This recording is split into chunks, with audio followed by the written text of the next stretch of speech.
मैया के वक्ष पर अपना मुख लगा करके ठाकुर जी ऐसे बिल्कुल अंक में भर के सो रहे हैं और बार बार लंबी लंबी श्वास भर के यशोदा मैया की अंग की सुगंध को माने अपने अंदर समेट रहे हैं, व्यवस्थित कर रहे हैं, जैसे मानो बहुत लंबी यात्रा पर जाना है, ये सुगंधी मुझे दोबारा पता नहीं मिले ना मिले, इसलिए आज इस बहु मात्रा में सुगंधी को अपने अंदर धारण कर लूं।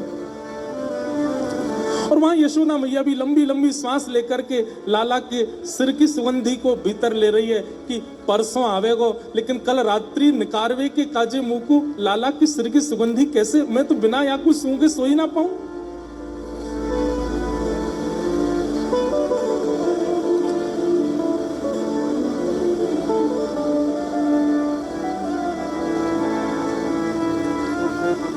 प्रातः काल का समय हो रहा है और श्री यशोदा मैया अत्यंत व्याकुल हैं।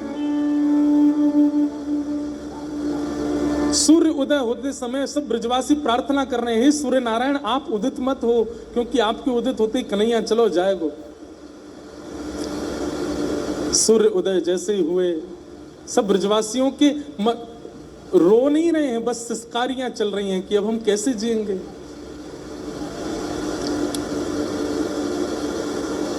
स्नान करके तैयार हो गए ठाकुर जी, और जैसे ही नंद भवन का द्वार खुला श्री कृष्ण बलराम निकल करके बाहर आए हैं। ब्रजवासियों पर तो मानो जैसे विरह का पहाड़ टूट पड़ा हो। ये बात बंधुओं तब है कि जब ब्रजवासियों को ये पता है कि परसों कन्हैया आ जाएंगे वापस, तब इतने व्याकुल हैं ब्रजवासी। सब कह रहे हैं लाला तू आज ही पुरस्कार लेके आज ही आ जाना, अरे तू संध्या तक भी प्रतीक्षा मत करवावे लाला, तू हम सत्य बता रहे हैं, हम कैसे रहेंगे तेरे बिना। जो जो गोपियां ठाकुर जी की शिकायतें करती घूमती थी, आज वो सब गोपियां ठाकुर जी से करें लाला हम तेरी कोई शिकायत ना करेंगी, पीछे वालों द्वार हमेशा खोल के रखेंगी, तू जो मटकी चाय फोड़ जाइयो, तू जैसो चाय माखन खाए जाइयो, तू जो चाय तू बछड़न ने लेके भाग जाइयो, तू जो करेगो हम सब राजी, तू मत जाना। ठाकुर जी कह रहे अरे ये आश्चर्य काई को है रो, मैं कोई हमेशा को थोड़ी जा रहा हूं, मैं आ जाऊंगा परसों। कई लोग इसमें प्रश्न कर बैठते हैं कि ठाकुर जी झूठ क्यों बोल रहे हैं। बंधुओं, अगर किसी असत्य भाषण से अपने प्रियजनों के प्राण बच रहे हो तो वहां असत्य बोलना दोष नहीं होता। ठाकुर जी सत्य बोल देंगे ना तो ये ब्रजवासियों के प्राण चले जाएंगे, कोई जीवित नहीं बचेगा इनमें से। कई बार उम्मीद देना इसलिए आवश्यक होता है कि हमारे प्रिय के प्राण उस उम्मीद पर टिके रहें।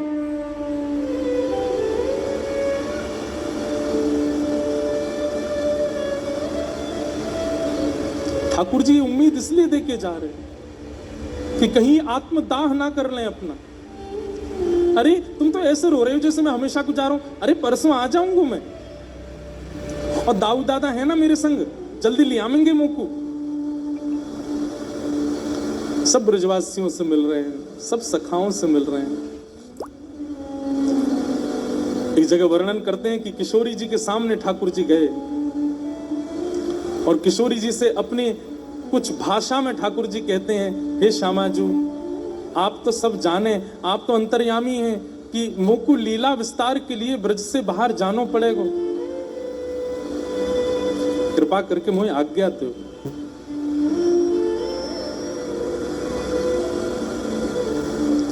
किशोरी जी कहती हैं इसका उत्तर मुझे क्या देना चाहिए, आप ही बता के जाओ।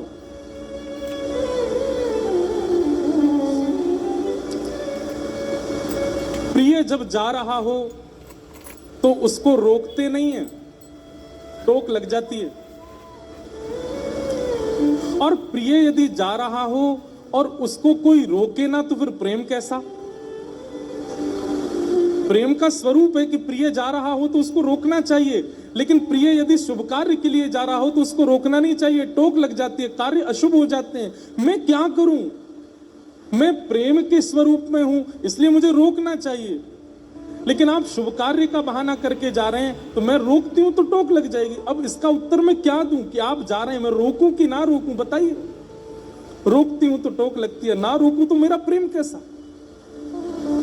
आप ही बताओ श्याम सुंदर, क्या कहूं मैं, जाओ या ना जाओ?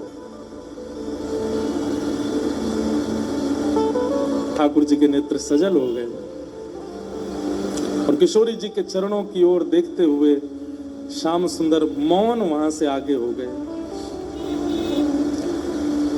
रथ पर आरूढ़ हो गए।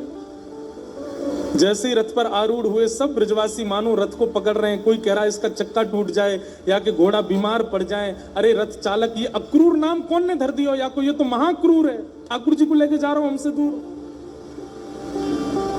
ब्रजवासियों की इस अवस्था को देखकर के श्री अक्रूर जी महाराज सोचने लगे,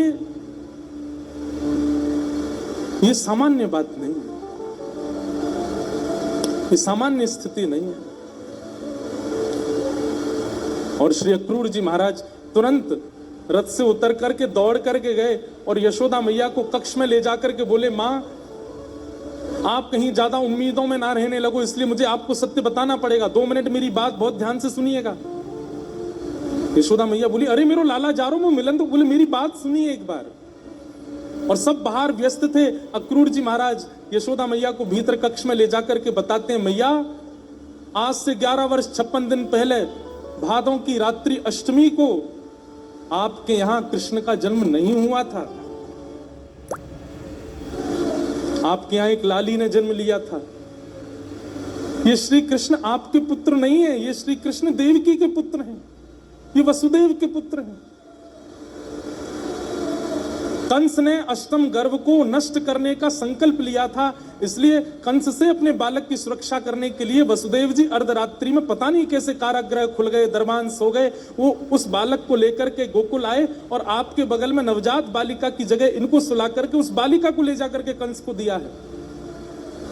और ये बात मैं इसलिए बता रहा हूं क्योंकि 11 वर्ष 56 दिन आपने पालन किया जिस लाल का, उसकी जन्मदात्री मां आज भी कारागृह में प्रतीक्षा कर रही है। और अब कृष्ण के जाने पर अगर कृष्ण लौट करके आए वापस तो वो मां जीवित नहीं रहेगी, वो बहुत प्रतीक्षा कर रही है। मैं रोज मिलता हूं देवकी से। आपने तो पालन किया है कृष्ण का, उन्होंने तो जन्म दिया है।